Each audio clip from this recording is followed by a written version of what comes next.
What is up, guys? Wrestling Premiere is here. Okay, since Goldberg's on a bunch of your screens lately, I felt this was the perfect time to make a video about him, and most importantly, something related to WCW. More often than not, when hearing about the promotion, it's always about the original streak, the NWO, the Cruiserweights, but today, though, I wanted to mention a topic that's extremely puzzling.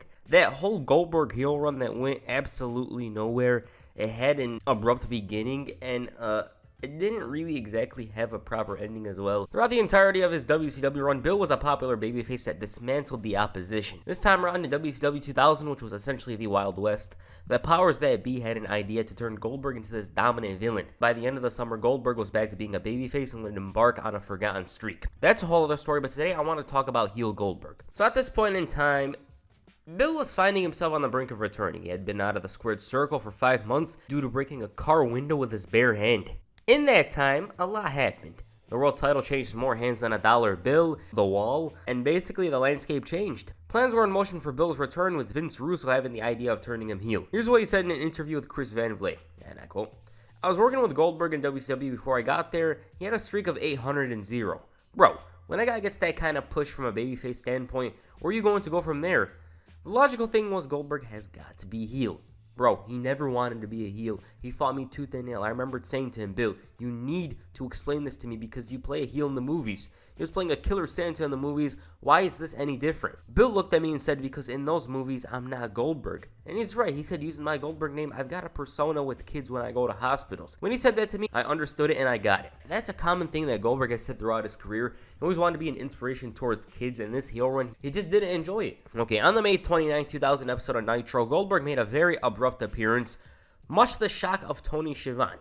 Fast forward to a few minutes later, Kevin Nash, the champion, taking a beating from Rick and Tank when Goldberg's music plays. The fans were so damn lively, extremely ecstatic over his appearance. Rick took a spear, and of course the jackhammer while Tank Abbott slowly walked to the back. Now, one thing to mention is that Tank had been talking trash about Goldberg, and he wasn't going to let that slide and told him that escape is no option. Bill questioned his manhood and said that if he's got the balls, then next week in Atlanta, he's next. With Goldberg causing destruction already, not even a day in his return, Eric Bischoff felt that he should finish his business and leave, rather than get involved in the whole Kevin Nash thing. He even threatened to suspend him, and then Russo grabbed the mic and tried provoking him, much to the fear of Bischoff, who actually knew what Bill was capable of. That guy had a god complex, calling him a punk, saying he's never spoken to a New Yorker, and Goldberg's like, say no more, all while Russo's doing the crotch chop. Bischoff was fearing for his life, and there he is. Security were an afterthought. Russo ran away. Fans are cheering, and moral of the story, don't piss off Goldberg. About Bill's return match, yeah, Abbott ceased to exist. Even with Rick Steiner coming in to aid his buddy,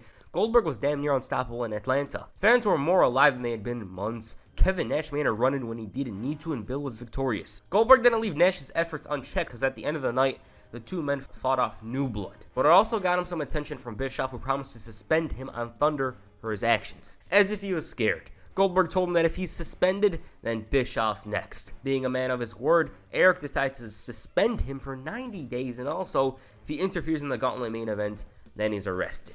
As New Blood's jumping Scott Steiner at the end of the night, Goldberg appeared. They put in an effort to keep him down, but failed miserably. Stasiak, Candido, all of them were dominated with ease, and so, of course, Goldberg was arrested. Alright, this is when it gets really interesting. At the Great American Bash, Goldberg made his mark in a huge way. First of all, Eric Bischoff was pissing himself with worry throughout the night. He felt that sooner or later, he was going to come. Kevin Nash, on the other hand, got his title match against Jeff Jarrett. The odds were stacked against him, but was still on the brink of championship glory. Then the cast screwed him over by counting slowly, and he received a jackknife. Jarrett as well, and if the 100 interferences were enough, Rick Steiner ran in. Tank Abbott was brawling with Scott Steiner. New Blood was putting a beating on Nash when Goldberg with a monster truck emerged. Fans, of course, came unglued, and the 5 men in the ring were doubting themselves. So they ran. Then in a surprise, or unsurprise, because this is Russo's WCW, Goldberg turned on Kevin Nash, joining Russo and Bischoff as faction. For the first time in his career, he was a heel, and this is a very polarizing decision to many. For one, Goldberg was still loved and adulated by many in the crowd, and on the other side of things, it was a fresh change. Plus, the fans were booing him at the moment. Russo and Bischoff already had power to begin with, but when you add Goldberg to the mix, you guys know the rest. Speaking on Bill's behalf, Bischoff said that he was sick of the fans, sick of the autographs, and he came to him, and instead of speaking about it, Goldberg's out here. He's like, why not join New Blood? Of course he blamed the fans for this newfound change. After going out with an injury, they didn't care about him. So he signed a deal with the devil.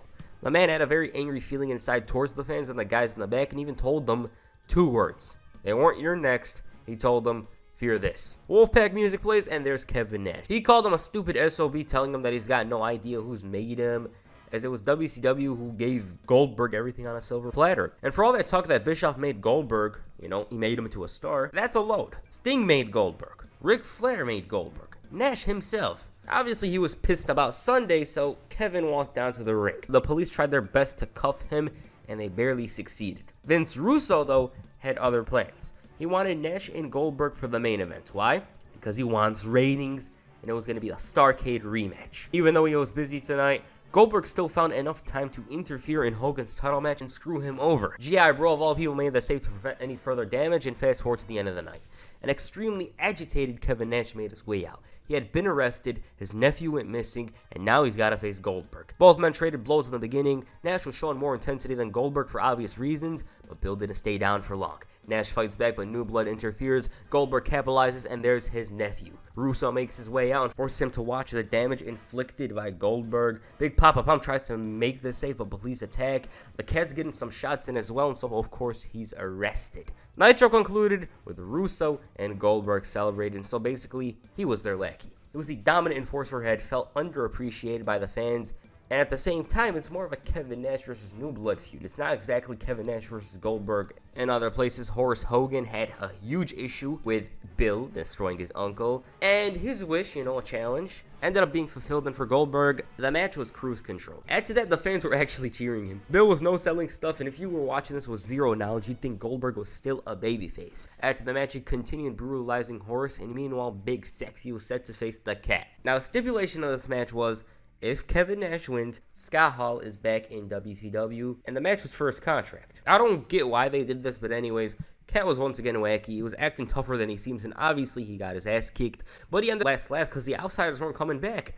The briefcase just contained pictures of the Cat, that's all, and apparently Goldberg had the contract in hand. He challenged Nash for Scott Hall's contract for Bash at the Beach before eating the damn piece of paper. While Nash was seething initially, he realized, hey, I was the first person to beat Goldberg, and there was nothing to worry about. By the end of the night, he'll be celebrating with his good buddy in Daytona. Since Bill was mad and wanted to show just how angry he was, he opted to send Kevin Nash a little message. He disliked Kevin's games and cocky attitude, but despite the hate towards him, he despised Scott Hall much more than that. On December 23rd, 1999, it took him 100% of his professionalism to not leave Hall in a pool of blood. He even called himself Scott Hall's judge, jury, and executioner if he ever returns. The days of killing people with kindness was over. Remove that kindness, and that's exactly how Goldberg feels. A few minutes later, he departs in a limousine when all of a sudden, Kevin Nash and Scott Steiner make their way to the arena. Since he wanted to kill people, the limousine didn't go anywhere. He didn't do much, though, except provoke Nash with the contract. On Nitro, he was placed in a world title tournament. Not only that, but received a bye. His opponent was the returning Hacksaw Jim Duggan. The Cat ended up screwing him over before the match even began by taking away the 2x4 and added a no interference rule. Things were already bad for this man, but he's got to face heel Goldberg, who was completely built different. About the match, Hacksaw quickly brought the fight. Seemed like he was putting a dent in the Goldberg machine, but I was wrong. To make matters worse, Goldberg was attacking his kidney. Hacksaw was missing a kidney. Goldberg was inflicting damage. And while he did show some heart, it didn't lead to much. He was easily dismantled. Afterwards, Goldberg continued attacking the kidney, forcing an ambulance to come out and load Jim Duggan, and Nash, of course, was ready to avenge Hacksaw in the main event. He had loads of momentum, but Goldberg kicked him, and seeing as he doesn't care about the title, allowed Jeff Jarrett to cover him and retain it. Cue a WCW signature, fans throwing trash. Goldberg pulled out Scott Hall's contract for the 100th time, and I don't get why he's carrying it. It's been like 2 weeks, and that's how the show ended. The following week, Goldberg randomly decided to call it the Outsiders, and I don't know if he thought about it during a game of golf, but he was in a foul mood. There was an Outsiders video package playing, and it got Bill very annoyed. He was sick and tired of Nash and Hall and Nash. And the story goes, ever since the Outsiders came to WCW, they tried to destroy it, and despite this, the fans cheer on. Obviously, it was Jello of the success and adulation that those two received, and felt that he should have been credited as a hero as well. As he's talking about Sunday, the Wolfpack music plays, and there's Kevin Nash. He, of course, received a loud-ass pop, and he didn't have much to say. Matter of fact, he only said 4 words. My time, why wait? And he also called him a bald-headed bitch. Security prevented those two from fighting, and to make matters worse, the Cat called for commercial. What's funny, though, is the fact that he booked them in a battle royal together, Also, did Rey Mysterio lose a bet to Lance Storm? Even though the commissioner booked the match, he wanted the rosters to prevent those two from fighting. The heels randomly came out and Nash easily dismantled the first few until the bigger and tougher guys came in. The good guys got angry in the back and decided to do something about it, and suddenly Goldberg's music plays. Nash was too busy in the ring, and so Goldberg took advantage. The Misfits get involved, Nash returns the favor, accidentally winning the Battle Royal in the process. It was an intense build, both men were ready to kill each other, and they did a good job. With regards to their match though, let's talk about it. The match, of course, wasn't the best, but you could feel that intensity. Goldberg was cursing out the fans, Nash was hitting choke slams, and all of a sudden, Scott Steiner interferes. Here you may say that you'd think the match is in the 15th minute or something. Well, it wasn't. It was within like 3 or 4 minutes. Back to the ring, Nash was one step ahead of Goldberg, avoiding disaster, and up to this point he had never looked so vulnerable. Since his return, of course. He's looking to powerbomb Goldberg when all of a sudden Scott Steiner comes in, and when I saw this, I was laughing my ass off. Swerve bro ain't a meme, it ain't a joke, it's real. Goldberg ended up winning the match, and what was this for? Like, it was just a shocking moment for the sake of being that. Also, wasn't Bill kicking his ass in the build-up to the match? Another thing to mention is that for a match that had such a grand build, it sure as hell didn't feel big. It was just treated like a second-hour Nitro segment, that's all. And the craziest part is, this is not even the most shocking thing in this video. Regardless of that cheap finish, Goldberg and kayfabe was the strongest, scariest wrestler in WCW. It was causing havoc, and about that alliance, it was thrown out the window the very next day as they destroyed each other for a title shot that neither man won. Steiner could care less about Goldberg in this interview. Wow, I was cracking up. He was shouting about hurricanranas, saying Goldberg was too stupid to get into Michigan, and even if he did, he'd get his ass kicked. And Super Insane Steiner was unlocked. Later that week on Nitro, the Cat booked a matchup between those two. In an effort to gain some sort of advantage, Steiner attacked Goldberg. That plan backfired, security died, and it was clear that this was going to have to be settled in the ring. That match was impactful, full of hard-hitting moves. The Cat was officiating, and since special referees catch the eye of the competitors, he got assaulted. Booker T comes in, almost takes a spear, but his speed and agility saved him, and suddenly Wolfpack music plays, and Kevin Nash was here to assault both Goldberg and Steiner. This attack, though, didn't really anger Bill Goldberg, as his eyes were elsewhere. He wanted the WCW World Heavyweight Championship. He even went as far as to attack Sting and take his spot in the title match.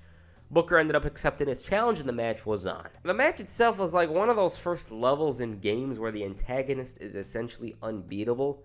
That's what Goldberg was. Like, watching on mute, you'd hardly think Booker T was on his level. It was a one-sided annihilation of the champion, and he was beaten up so badly that Stevie Ray threw the towel, and the Cat gave him the victory. Not the title, though, because Booker did not officially lose the match. Since he was a fighting champion, and it was one of those self-reflection movie moments, you know, I gotta beat this man to prove I'm the best, something along the lines of that, he demanded a rematch. It was made for the main event, and this time Booker T wasn't at 100%, fought with heart. Goldberg was still untouchable until Jeff Jarrett came in. Why? He'd rather have Booker be the champion rather than Goldberg, obviously. Then the Cat came in with a roundhouse kick. Booker took advantage and even had the bookend to beat this big monster Goldberg. He quickly got his heat back, though, with a spear to end the show on top. Nash, meanwhile, revealed that Scott Hall sacrificed a lot for Goldberg's career. He denied this and claimed it was all ulterior motives. I'm watching this thinking it's going to be a normal sit-down interview, and all of a sudden Goldberg's like, I love my fans. What? And if that wasn't crazy enough, he admitted that he didn't like his heel run on WCW television. They literally denounced his heel run on TV. Turning his back on kids, the fans has made him uneasy, and even though he doesn't live and die by the sport, it doesn't mean he won't give it his all. Then he cut a little promo on Nash talking about how he'll never accomplish what he's done in 3 years. You know, Nash has been in the business for 15, yet has failed. He also mentioned Starrcade and how Nash was on the booking committee. And Goldberg even said that the only way Nash could beat him is if he has the book. Now, what is this promo Goldberg's been talking about? Clearly it's important, you know. He's trying to offer a rebuttal. Similar to this interview, Kevin Nash had a sit-down one as well. This interview, once again, was odd in the sense that they were talking about pro wrestling from an outsider, no pun intended, perspective. It was essentially a shoot with Nash teasing a potential move to another company. Then he began talking about how Bill was given so much power that he couldn't possibly control. And so that's why Nash politically and professionally put a stop to that. He mentioned how Goldberg didn't want Scott Hall around because he says it like it is. You know, like Scott Hall ain't easy with him, he's tough. Scott Hudson then asked him about the internet and how there's rumors that there's issue with who's coming out on top at the pay-per-view. And so Nash is like, it's going my way no matter how it's booked. So we'll go against the script. Why are they even doing this? I don't know. I don't know why WCW is doing this. They're leaning too far on the insider terms. I'm just thinking, like, what are the kids watching WCW thinking? Somebody that had no idea what finish, booked, jobber means. Like, there are so many insider terms there that a lot of people will be confused.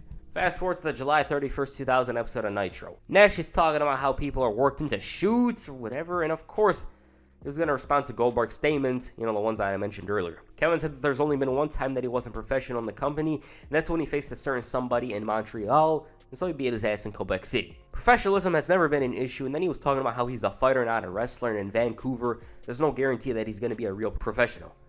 Man, if Kid Me heard this promo, I would be so damn confused. Suddenly, Scott Steiner, the other opponent in New Blood Rising, came on. He said that at the pay-per-view, he doesn't give a damn about Goldberg nor Nash, and the only reason that pipe isn't in his ass is because they're in Detroit. So much was happening. They brawl, security separates them, and it was already intense. Before the final Nitro even began, Scott Steiner assaulted a damn cameraman. Sting, meanwhile, was looking for a fight with Goldberg, and that never occurred because those three brawled. Instead, Big Papa Pump made his presence felt. Vince Russo and other places decided to respond to the whole New Blood Rising finish controversy. As expected, he's talking in shoot format. He's saying that the end result will be what's best for WCW, and whatever that finishes is the best for the company. And with regards to those combustible elements, Steiner teamed up with his brother to face Sting and Kevin Nash in the main event. During the match, Steiner locks Sting in the recliner when Goldberg comes in and costs him in the match. He then kicks Sting before the two guys teased a battle as Nitro went off the air. Alright, it's all come down to this. The match has a planned finish, but will the guys adhere to Vince Russo's booking? During the show, Goldberg never showed up. Regardless though, Kevin, is in this business for the money and for the belt, and after tonight, he's going to get that title shot. Now, about the match, it's one of those WCW moments, First of all, Goldberg had yet to appear because he had a motorcycle accident the previous day. He did end up appearing during the match with taped ribs, and it really looked like Nash was going to wrap it up with a jackknife when all of a sudden, Goldberg shoves him away, walks out, and causes Vince Russo to come out. He shouted for him to go back to the ring, but Bill could care less and told him to F off. Kevin Nash ended up winning the title shot, and after the match, the commentary spoke about how Goldberg went off script, and that is the heel run. Like, that's literally it. Okay, that's the most bizarre heel run I've talked about in a long time. Best be certain we'll continue the storyline because Goldberg was no longer a heel from here on. He was a good guy, and the following storyline was some off-script BS. There was this commercial, a match that is 100% real or something. Like, just go search Goldberg off-script commercial and you know exactly what I'm talking about. It's just one of the stupidest things you'll ever see. It basically says, oh, the previous matches are fake. This one, though, is real. Overall, this wasn't the best run. The fans did not really boo Goldberg all that much. They really wanted to cheer him, and he was the top guy. So it was better off leaving him as he was. I get it. It's a fresh change and all that, but it just did not work at all. Like, Goldberg himself wasn't very fond of it. Fans were cheering him, even though he's destroying Hacksaw Jim Duggan. He's obliterating the opposition. They just did not want to boo him. Also, I don't get why they got to do some of those off-script stuff like I refuse to lose this match or something. It's just so damn confusing, and I don't get it. But yes, that's the run. I want to know what you guys think. Please comment down below, and that's it for this video. Make sure you hit a spear on the like button and perhaps a jackhammer on the subscribe button. Peace. I'm out.